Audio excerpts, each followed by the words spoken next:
হাতে সময় কম থাকলে 2 মিনিটে আপনারা কিন্তু এই রেসিপিটি বানিয়ে নিতে পারেন। দেখুন কি করে তৈরি করলাম।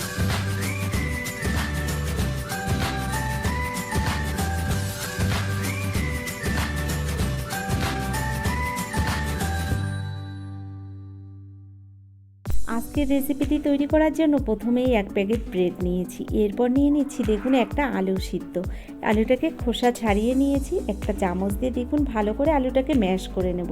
আর এই রেসিপিটি তৈরি করতে মাত্র 2 মিনিট টাইম লাগে। ব্রেকফাস্টে বলুন বা বাচ্চাদের টিফিনে বলুন, যে কোনো সময় আপনারা কিন্তু চটজলদি রেসিপিটি বানিয়ে নিতে পারেন। খেতে হয় দুর্দান্ত টেস্ট। নমস্কার বন্ধুরা, আশা করছি হয়তো সকলেই ভালো আছেন। টিয়ার রান্নাঘর থেকে আমি তন্দ্রা আজ নিয়ে এলাম স্যান্ডউইচের একটা রেসিপি। দেখুন স্যান্ডউইচটা একদম অন্যরকমভাবেই আমি তৈরি করব। আপনারা কিন্তু বাড়িতে যে কোনো সময় এটা বানিয়ে নিতে পারেন। তো বন্ধুরা, আপনাদের কাছে একটাই অনুরোধ রইল, আপনারা ভিডিওটি দেখার শুরুতে একটা লাইক দিয়ে ভিডিওটা দেখা শুরু করবেন। এছাড়া যারা আমার ভিডিওটি ফেসবুক থেকে দেখছেন অবশ্যই আমার পেজটাকে ফলো করবেন। আর যারা চ্যানেলটিকে এখনও সাবস্ক্রাইব করেননি অবশ্যই আমার চ্যানেলটিকে সাবস্ক্রাইব করে দেবেন। আমার ডেসক্রিপশন বক্সে ফেসবুক লিঙ্কটা দেওয়া আছে, আপনারা চাইলে দেখে নিতে পারেন। দেখুন আলুটাকে ভালো করে ম্যাশ করে নেওয়ার পরে এর মধ্যে দিয়ে দিলাম স্বাদ মতো একটু লবণ, তার মধ্যে একটা পেঁয়াজ কুচি, 2টো লঙ্কা কুচি আর রয়েছে 2টো ধনেপাতা কুচি। এবার দিয়ে দিলাম এর মধ্যে হালকা করে একটু কালো মরিচের গুঁড়ো। ভালো করে উপকরণগুলো একসঙ্গে চামচ দিয়ে দেখুন মিশিয়ে নিচ্ছি। তো একদম অল্প উপকরণ দিয়েই কিন্তু এই স্যান্ডউইচটা বানিয়ে নিতে পারেন। বন্ধুরা, আপনারা যদি বাচ্চাদের জন্য এই স্যান্ডউইচটা বানিয়ে থাকেন সেক্ষেত্রে আপনারা ঝালটা একটু বুঝেই দেবেন। আমি যেহেতু বাচ্চাদের জন্য এখানে বানাইনি, যে কারণে একটু ঝালের পরিমাণটা বেশি দিয়েছি। তো এখানে কাঁচা লঙ্কা রয়েছে 2টো আর মরিচ গুঁড়ো রয়েছে, আপনারা চাইলে এটা কিন্তু বাদ দিতে পারেন। যেহেতু বাচ্চারা খেলে তো এতটা ঝাল খেতে পারবে না, তো আপনারা ঝালটা কমিয়ে দিতে পারেন। দেখুন আলুটাকে আমি সুন্দর করে মেখে নিয়েছি। এবার এই আলুটাকে আমি এক সাইডে রেখে বাকি উপকরণগুলোও গুছিয়ে নেবো এক এক করে। দেখুন আলুটাকে সাইড করে আমি রেখে দিলাম। চলে এলাম পরের পর্বে।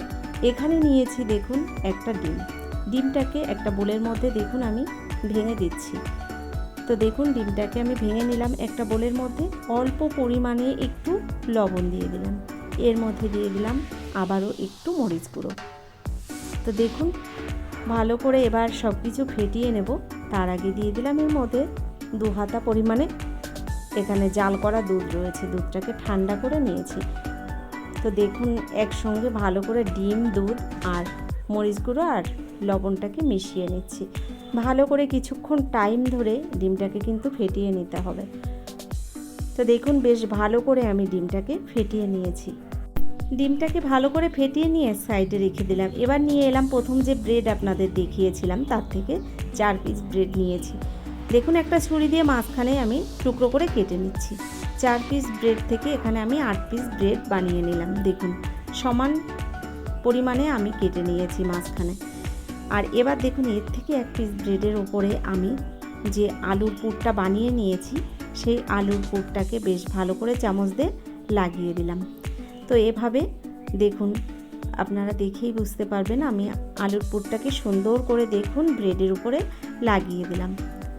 এরপর দেখুন আরেকটা ব্রেড নিয়ে এই আলুর উপরে আমি চাপা দিয়ে দিলাম। দেখুন তৈরি হয়ে গেল আমার স্যান্ডউইচ।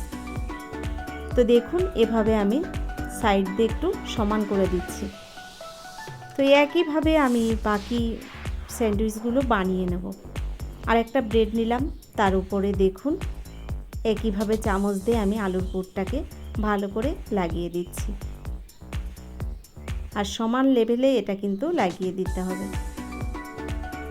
তো সমান করে লাগিয়ে দেওয়ার পরে ওপরে দেখুন আর একটা ব্রেড চাপা দিয়ে দিলাম। সাইড দিয়ে যে আলুর পুরটা বেরিয়ে গেছে সেগুলো দেখুন হাত দিয়ে আমি সমান করে দিয়েছি। একইভাবে স্যান্ডউইচগুলো আমি সব বানিয়ে নিয়েছি। আর এখানে চলে এলাম যে ডিমটাকে আমি ফেটিয়ে নিয়েছিলাম ওই ডিমের ব্যাটারের মধ্যে দেখুন আমি স্যান্ডউইচগুলোকে ভালো করে চুবিয়ে নিচ্ছি। তো একইভাবে এই ডিমের ব্যাটারের মধ্যে দেখুন স্যান্ডউইচগুলোকে আমি চুবিয়ে এবার ভেজে নেব। তো এখানে দেখুন স্যান্ডউইচগুলো ভেজে নেওয়ার জন্য আমি একটা প্যান বসিয়ে দিয়েছি গ্যাসের উপরে। 1/2 চামচ পরিমাণে সাদা তেল দিলাম। একটু তেলটাকে ব্রাশ করে মাখিয়ে দিলাম প্যানের গায়ে। আপনারা এখানে বাটারও ব্যবহার করতে পারেন, তবে আমি সাদা তেল দিয়েই বানিয়ে নিলাম। প্যানের গায়ে সাদা তেলটাকে ব্রাশ করে দেওয়ার পরে দেখুন এর উপরেই স্যান্ডউইচগুলোকে আমি সাজিয়ে দিলাম। গ্যাসের ফ্লেমটাকে মিডিয়াম হিটে রেখেছি আর এভাবে উল্টে পাল্টে আমি স্যান্ডউইচগুলোকে ভালো করে সেঁকে নেব। তো এখানে বাটার ব্যবহার করা যায়, কিন্তু আমার বাড়িতে বাটার খুব একটা কেউ পছন্দ করে না। মাঝে মধ্যে হয়তো কোনো রান্নায় ব্যবহার করে থাকি, কিন্তু খুব একটা পছন্দ করে না, যে কারণে আমি এখানে কিন্তু সাদা তেল দিয়েই ভেজে নিয়েছি। আপনারা চাইলে বাটারে ভেজে নিতে পারেন। দেখুন স্যান্ডউইচগুলো এভাবে আমি উল্টে পাল্টে ভালো করে ভেজে দেবো। একদম 2 মিনিটের মধ্যেই কিন্তু এটা তৈরি হয়ে যায়। দেখুন আমি চারি সাইডটা কিন্তু এভাবেই ভেজে নিচ্ছি। তো একইভাবে আমি বাকি স্যান্ডউইচগুলোকে কিন্তু উল্টে পাল্টে ভেজে নেব। এই স্যান্ডউইচটা এতটাই নরম হয় কি বলবো, আপনারা না খেলে বুঝতে পারবেন না।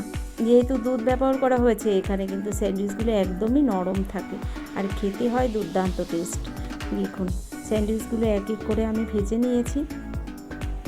এপিট ওপিট ভালো করে ভেজে নেওয়ার পরে এবার আমি স্যান্ডউইচগুলোকে নামিয়ে নেব। দেখুন দেখতেও কি দারুণ লাগছে।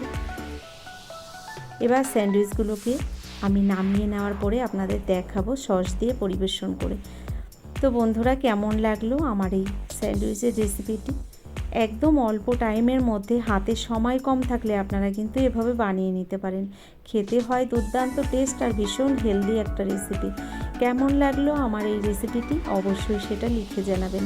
যদি আমার ভিডিওটি আপনাদের ভালো লেগে থাকে তাহলে ভিডিওটি দেখার পরে একটা লাইক দিয়ে দেবেন। আর যারা এখনও চ্যানেলটিকে সাবস্ক্রাইব করেননি অবশ্যই আমার চ্যানেলটিকে সাবস্ক্রাইব করে আমার ভিডিওর পাশে থাকা বেল আইকনটি ক্লিক করে নোটিফিকেশানটা অল করে দেবেন।